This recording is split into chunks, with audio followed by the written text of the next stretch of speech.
Welcome to All Things Madison, the podcast exclusively for kids.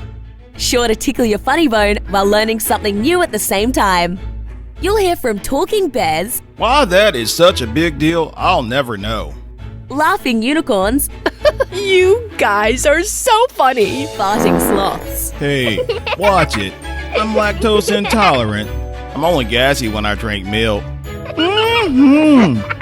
Yeah, we're part of the show too. Even the folks in the dollhouse have a part. Bonjour. Hi. Hey guys! Hi y'all. Hello? Don't forget about the rest of us. Here's your host, Madison Lauren. Please enjoy the show. Hey friends, welcome to my show. Well, technically my bedroom, but you know what I mean.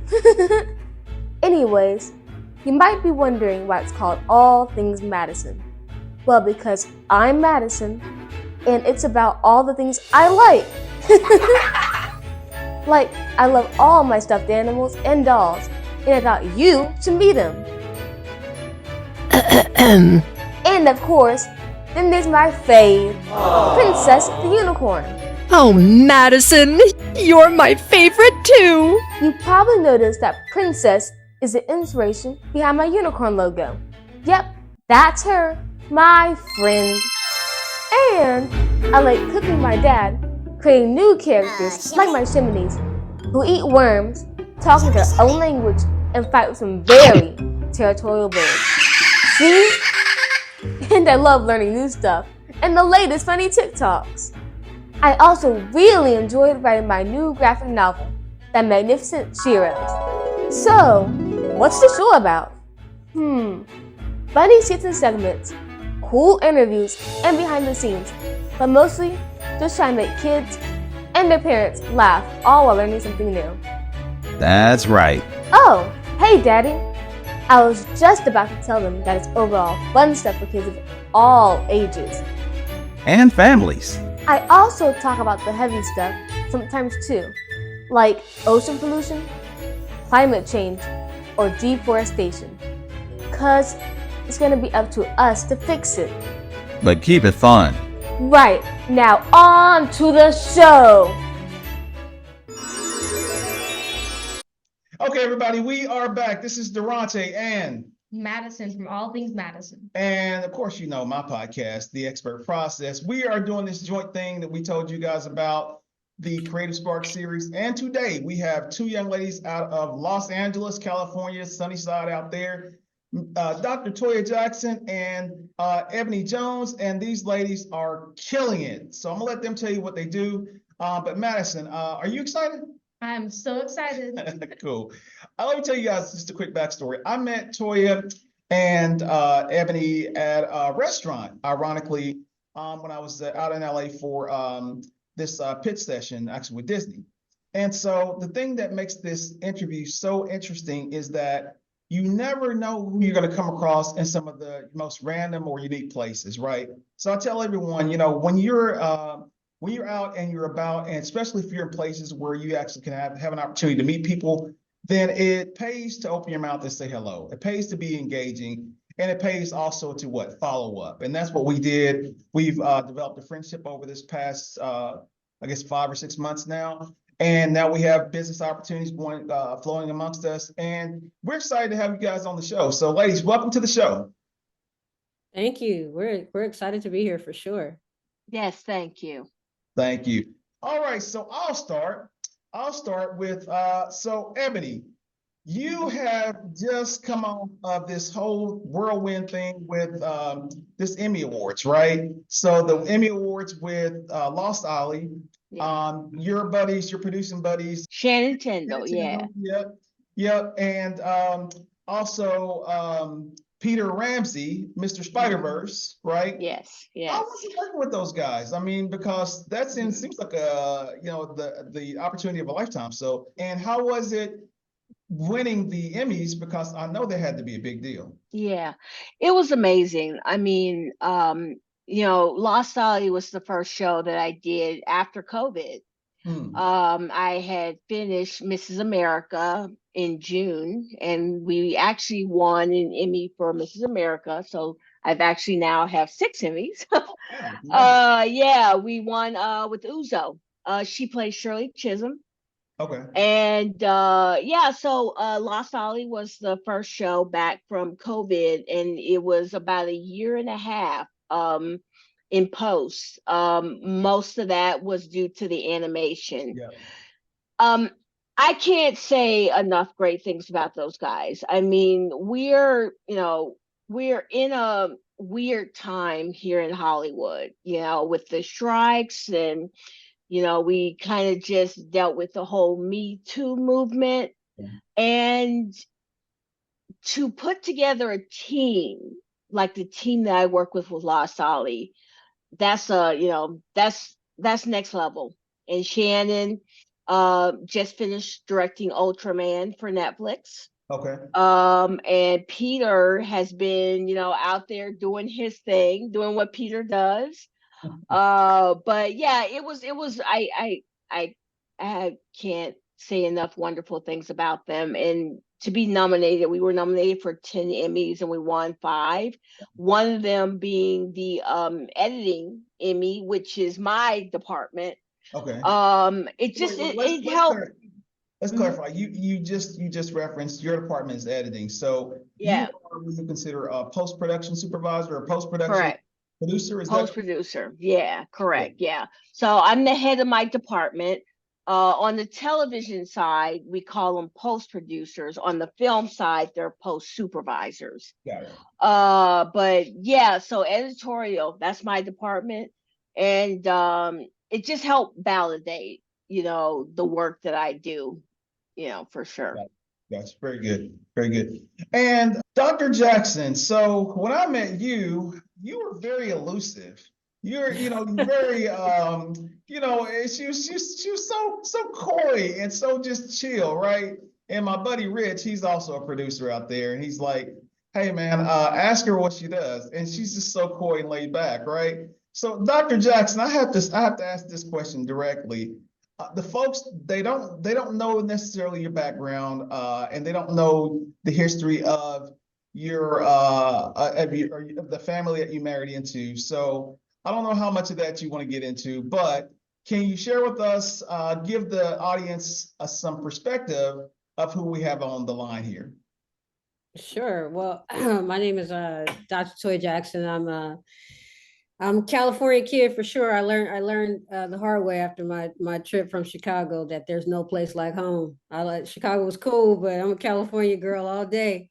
So I'm married to Siggy Jackson, whose father is Jackie Jackson, one of the original members of the Jackson 5. And I've been in the consulting space for probably about a little bit over 15 years. And my husband and I have been together for about 10, 11 years, somewhere around there. And I feel like being married into this family really sharpened me from the business side, because they welcomed me with open arms and really mentored me in terms of how these entertainment deals can be maximized. As you guys know, they were one of the first families to start getting a lot of endorsement deals in the music business. Jackson 5 had their own cereal. I mean, Uncle Michael had tennis shoes. The endorsements were crazy. And so I learned a lot from them, how, the consulting model plays its part in TV and film and, brand management and stuff like that. So while my consulting firm started off just consulting with startups, showing people how to set their companies up and get going, it transformed into brand management and strategy for major corporations and entertainment sections. So that's, I guess, the shortest version of my background. That's pretty awesome. So I have to ask, and I don't want to lean too heavily on the family, but I do have to ask, so you said 10 years ago, so did you get a chance? I can't remember when Michael passed away, but it's been 14 years since Uncle Michael passed. And oddly enough, my family members on my mom's side, they knew Michael. They worked very close with him. And I didn't get a chance to meet him. I've met everybody except for Uncle Michael. The times where I had the opportunities to meet him, it just never really lined up. Okay. But yeah, I've met every family member. They're a pretty close family. I'm very close with grandma and the aunties, and I just, I'm just very blessed because the closeness that they have, I don't necessarily have that on my side of my family. So it was, I don't like kid in the candy store when it comes to them. And they are just a great family. No family is without its problems, but they're definitely, I couldn't have picked, whether they were famous or not, I couldn't have picked a better set of in-laws for sure.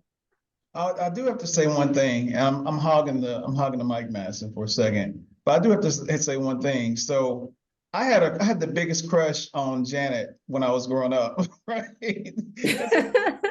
It's like maybe she's like 11 years older than me. So I used to watch Good Times and all that stuff. And, I followed her career and, and then when she got with Jimmy Jam and Terry and, oh my God, I had the biggest crush on her, man. It was her and, let me think, what's the other lady's name? Jody Wiley. Jody Wiley. Yeah. So, That was Jody. This is so ridiculous. Jody, I used to sing her songs as a little kid. My mom would always make fun of me.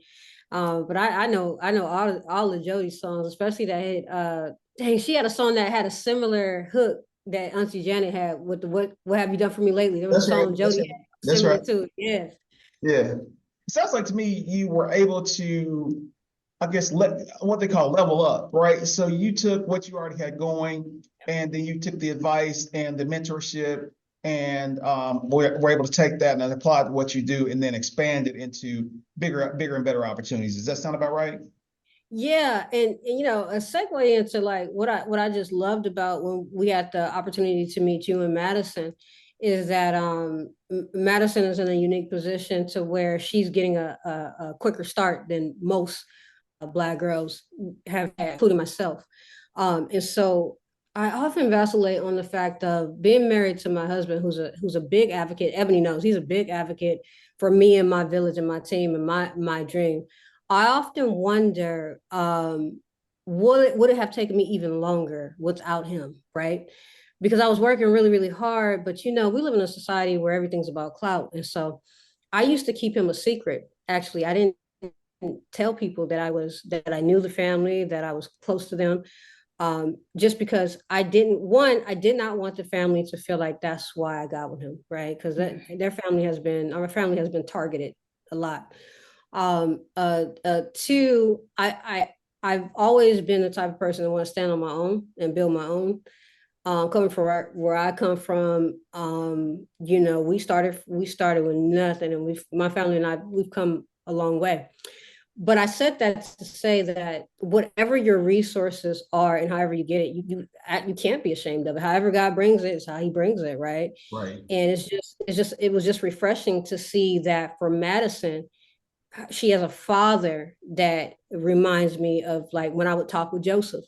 He had a vision and he saw that vision through, and he saw something in his kids, just like you see this in Madison, and you're supporting her and you're pushing her. And so that, that to me, when you originally talked about it on the podcast, I was like, whatever you need. I'm just so impressed and just grateful to know you guys for sure. Thank you. Appreciate that. Thank Now, you. I would say she probably doesn't appreciate it as much as you do, but She will. She will. When she sees how far advanced she is, and she's talking to 50-year-old executives that don't get it, and she does, she'll be like, that's what Dad was talking about. Aha. Thank you. I appreciate that. You hear that? Go ahead. Okay. What inspired you to pursue a career in your respective fields? And how did you get started? Man, what inspired me? I remember, what inspired me? The Oscars. I used to love the Oscars. I mean, every year I'm sitting in front of the TV, watching the Oscars, watching the winners, watching their speeches. And I said, one day I'm going to be on that stage. And then from there, one of my biggest inspirations is my uncle. My uncle is a writer, and like he's so good. He's so good, but he's very much an introvert. So like his writing just isn't out there the way that I believe it should be. And so he absolutely is a huge inspiration for me, you know, as far as doing what I do. But as far as, you know, being a director, one of my biggest inspirations, oddly enough, was Steven Spielberg. E.T. was one of the first movies I saw in the theater. I was very young, and I just remember seeing that movie in the theater and the emotions that it brought out of me, being at the young age that I was, and I just knew that's what I wanted to do. Awesome. Were there any challenges faced along the way? Oh yeah. Yeah, for me, for sure. I mean, you know, Durante knows I, you know, grew up in Kentucky. We were the only Black family, you know, and going to middle school, it was really hard for me. You know, I dealt with racism. I was called the N-word every day. And there were times I wanted to give up. There were absolutely times I wanted to give up. And that's what I kind of tell, you know, other, you know, kids or young people who are dealing with where they're at school, they're being bullied, like, just don't give up. And what that forced me to do was sing and write. Those were my two things. At the time I was in middle school, The Bodyguard came out. And like I was singing every Bodyguard song, I Will Always Love You, all of it. But I, you know, and you know, that's I stuck my head in my books, and I was an avid reader, I was an avid writer, and eventually I ended up getting a scholarship to go to Cornell University. And then from there, you know, my trajectory went where it went. But, you know, I just try to tell, you know, kids, don't give up ever. You know, it's hard. Sometimes it's hard. Like if I have no desire to ever go back to middle school or high school. Right. Yeah, those were hard days for me. But I look back on it and I'm like, you know what? I'm kind of glad I went through what I went through. Yeah, shaped you. Yep. Yeah, I tell her that too. I'm like, I already did my time. So when she's sitting there asking me all these questions about homework and stuff, look, I already did my time. It's your time to learn it. So we get you a tutor. Especially. What about you, Dr. Jackson? Man, you know, growing up, I always said there's only two industries I really wanted to be in, which is either medicine or entertainment. And I've been writing since I was probably 7 years old. I started winning awards at like 9 years old for writing and stuff. How I started in consulting, I was in college and I decided that I wanted to start a business, but I didn't know what. And so I just remember my phone would keep ringing, like my cell phone. People just calling and ask me a bunch of questions all the time, getting questions. And I would help people find things and understand things. And one day my mom was like, "Are you getting paid for answering all these calls?" And I was like, "Getting paid?" She was like, "Yeah, what you're doing is consulting." I didn't know at the time, I didn't know what that was. Right. So when I looked it up, I was like, "Oh, snap. Yeah, she's right." So, you know, I started a consulting firm at like 22 or 23, somewhere around there. And kind of fell into it that way because there was a budget crisis in California when I was originally going to school for microbiology. And my counselor told me, she was like, you know, you're doing good. You're killing it with the grades. I was about to start studying for the MCAT. But because of the budget crisis, they had cut a lot of the classes. So I wouldn't have been able to graduate for like an extra 2 years if I stayed at that school. And I'm looking at my bank account like, no, sir, I need to make some money. So, you know, I kept going and I went and, you know, got 2 masters and took a international conflict resolution program at Pepperdine Law and got my doctorate. And I just kept that stuff under my belt while I was still, you know, growing and scaling my business. And, you know, like I said, just being with my husband, my family, the entertainment stuff was like, it was organic for sure. Wow. And what were your obstacles? Oh man. When I first started school, definitely, well, first of all, my background, just to put everything in context. When my mom got pregnant with me, she was 17. We were homeless like the first few years of my life. But she would always tell me like, yo, education is the way out. And I had to read books after books when I got in trouble. I was one of those crafty kids where you really couldn't discipline me. You had to give me something like to do. So I had to write book reports and stuff like that because punishments didn't really work for me because I just figured out a different way to do it. I was just that type of kid. That's my karma now because I see it in my oldest daughter as well. So I remember being in high school and you have to talk to your counselor. And this lady told me, she said, well, what colleges you want to go to? And I named, I named Pepperdine and USC and a couple other ones. She was like, you'll never be able to afford that. I was like, I went home, I was crushed. I was like, whoa. And then I said to myself, you know what? I'm gonna prove her wrong. And every school she said I couldn't go to, the stuff on the wall say different. I went and I knocked all that stuff out.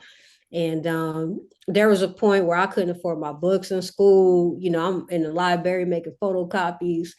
And there was this one class I'll never forget. It was supposed to be like one of the hardest classes for forensic psychology. And there was a classmate who had a mental disability, and myself. Now, mind you, everybody's failing this class, right? I don't know what this says about me, but the professor ends up saying, you and him were the only one that got perfect grades in the whole class. I was like, okay, so we're both geniuses, bet. And I took that and I ran with it. I was like, man, if I can do this, it doesn't matter where. I just got to get the degree just to say I did it, fall back, business or wherever. I get called to speak at, different universities and stuff like that. So, financial challenges. And there was a lot of courses where I was the only Black girl in the class due to the schools I went to. And to be honest, just another barrier I would say that was it came and it comes and it goes. Like, can I really do this? Like the confidence of it all, right? And I just kept telling myself, even when I felt like I couldn't do it, I just somehow, I was like, okay, you feel like you can't, but you can, just keep pushing forward. Ebony, can you share a memorable moment or achievement in your career that you are particularly proud of? Shooting Jungle Alley. Jungle Alley. Yeah, I mean, I had open heart surgery in 2020 because I had was diagnosed with pulmonary embolism. I had blood clots in my lungs. Oh wow! And wait, that was COVID though, right? Yep, 2020. Oh. So I lost my father to COVID in February of 2020. Oh my God! And then in June of 2020, on his birthday. What would have been his 66th birthday, I had that surgery. Wow. And I just remember I spent collectively probably about a month and a half in the hospital recovering. And I just remember lying in my hospital bed and thinking to myself, oh, what had happened was, so I worked with FX and I had shown one of the executives over at FX the script for Jungle Alley, and she submitted it to the Sundance. So I made the second round, but I did not make the final. Okay. So I just remember sitting in my hospital bed and I said, you know what, Ebony, I believe in the script. I believe in the concept. When I get out of this hospital bed, I'm going to raise the money, save the money, do what I can to shoot this. Yeah. 2021 comes and I made the decision to do a 4-day shoot. During COVID, by the way. Yeah, during COVID, yeah. It was during COVID. We didn't shoot the whole script. I picked some scenes that I felt that I could afford to shoot. Yeah. Just to do kind of a proof of concept for it. And so on the third day of shooting, that was the day that we had 50 people on set. Mm. And I just remember the coordination that it took because we had to get people COVID tested. I don't even think the vaccine was out yet. But I was like, look, guys, I need everyone to be COVID tested. If your test comes out positive, you can't come to set. But I need you to show me your COVID test. Everyone did everything that they were asked, and we walked away from that shoot and no one got COVID. Wow. It was a 4-day shoot. The fourth day, the actress Rachel True, she wasn't able to be a part of the big shoot. So we had to do a separate shoot for her. So the 3 days we shot in July, Rachel's scenes we shot in October. Working with her, she's just wonderful. She's wonderful. I need Rachel True to be working because she's just, I mean, to work, I've worked with many actresses and actors in my career, and you get the divas, you definitely have the divas, but I have to say Rachel, she was just wonderful to work with. So in 2022, on my birthday, I did a premiere of Jungle Alley. Wow. And that was when I met the lovely Dr. Toyia. That was when we met. We met through my star of Jungle Alley, Barry Briscoe. And he was so funny. He sent me a text. He was like, hey, can I bring someone to the premiere? I'm like, Barry, you're the star. Bring whoever you want. He was like, yeah, so I'm bringing Michael's niece. Now, mind you, there's a lot going on, right? I'm not paying attention. He's like, I'm bringing Michael's niece. I'm like, who? I'm like, okay, whatever, Barry, whatever. So I had the premiere at the Miracle Theater in Inglewood. Okay. And it ended up being the perfect venue for this. I was able to have a band, wonderful caterer, had the bar. And we even finished with the ice cream truck. You know, the traditional ice cream truck. Oh, yeah, yeah. That was dessert. The ice cream truck. That was really cool. But when I was there, I'm at the Miracle, and one of the women who kind of helped me set everything up, she was like, "You know Toyia Jackson?" Now, I had just briefly met her. We didn't have a chance to really, talk. Yeah. And so I'm like, well, yeah, my friend Barry invited her. He's like, oh, she's someone you need to know. Yeah. And I'm like, okay. So, but obviously at the premiere, Toyia was able to see, she walked up to me. She was like, we need to exchange info. We need to stay in touch. And she brought her friend Trina was with you, right? Yep. Was it Trina who was with you? Yeah. Yep. And so she's like, we need to stay in touch. And we stayed in touch. And here we are today. So yeah. That was a great story. Dr. Jackson, as a tech entrepreneur and founder, can you tell us about a project or business deal that you found especially iconic and why? Oh man.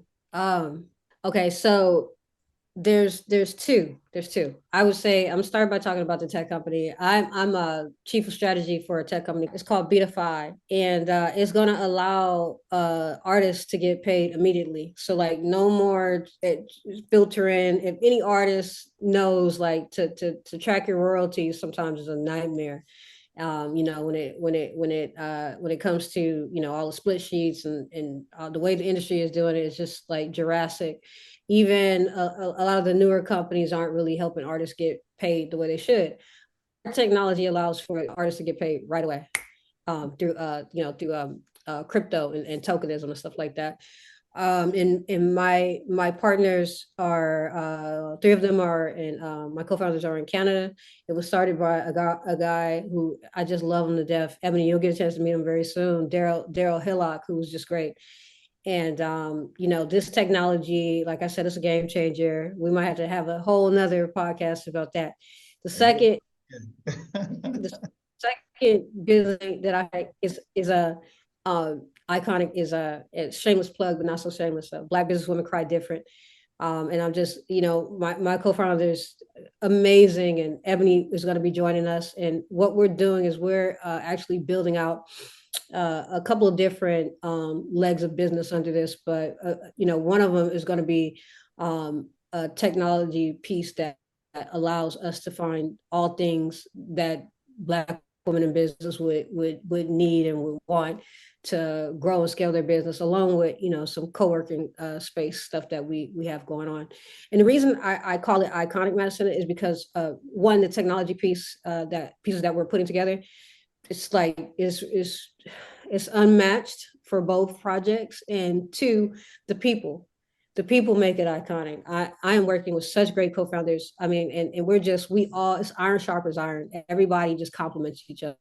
All right, so we got just a couple of minutes left here, ladies. So I want to ask a question. My question is, as you said, Dr. Jackson, I have an 11-year-old here. I'm trying, to expose her to so many opportunities and really shape her worldview in a way that probably neither of us had the opportunity, right?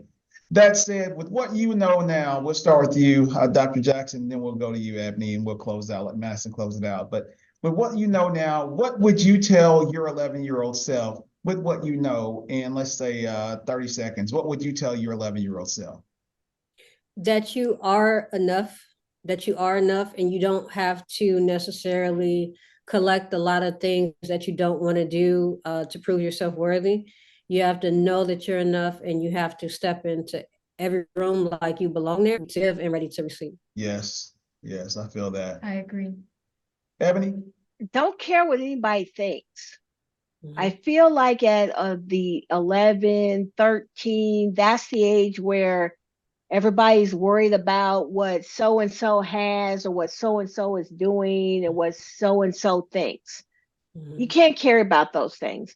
And that's honestly why I think I had such a hard time in high school or middle school, because I was ashamed of being called, the N-word.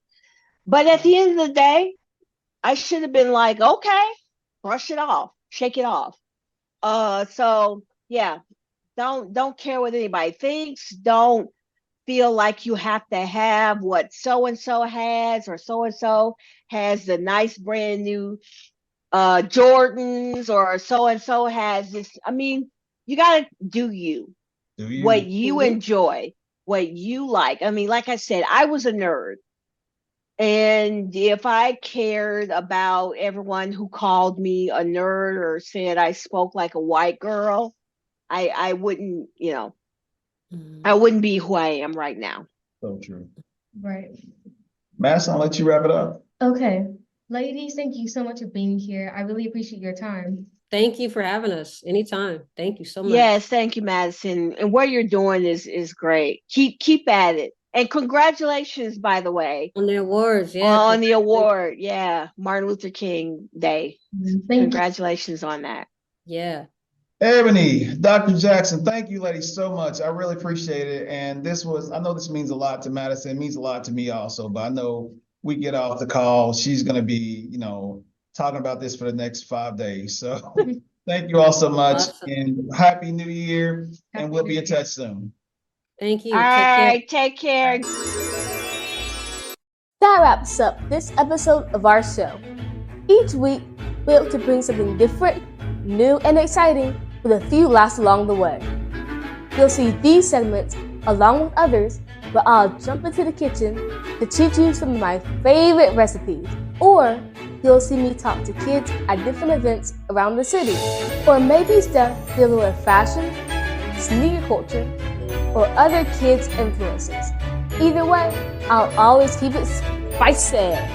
So, be sure to give me a like, follow, or subscribe to keep up with us.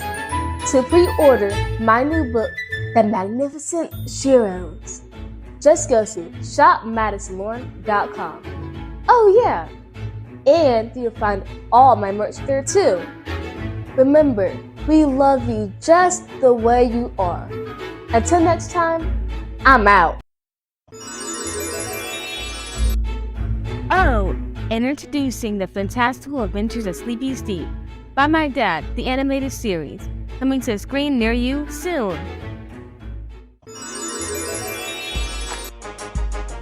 He's back! They call me S-L-E-E-P-Y Steve. I kinda got the boys and girls in me. Get ready for the return of the funniest kid alive with the fantastical adventures of Sleepy Steve. E-E-P-Y Steve. And now he's animated. Cool. Where we going? As we discovered Steve's notorious sleep disorder isn't what it seems. Steve must find out as much as he can about his new power. How does he control it? What are his limits? And most of all, can he stop the mysterious evil villain Ratface with powers he hasn't mastered yet? Stay up to date on the launch of the coolest cartoon series coming to a screen near you.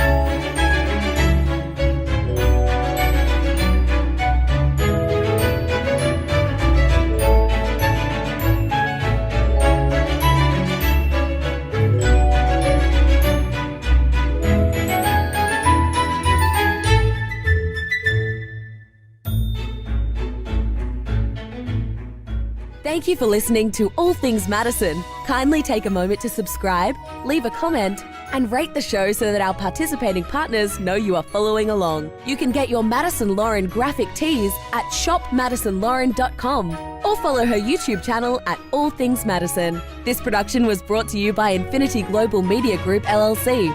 Contact us at smith.durante@gmail.com for bookings or more information.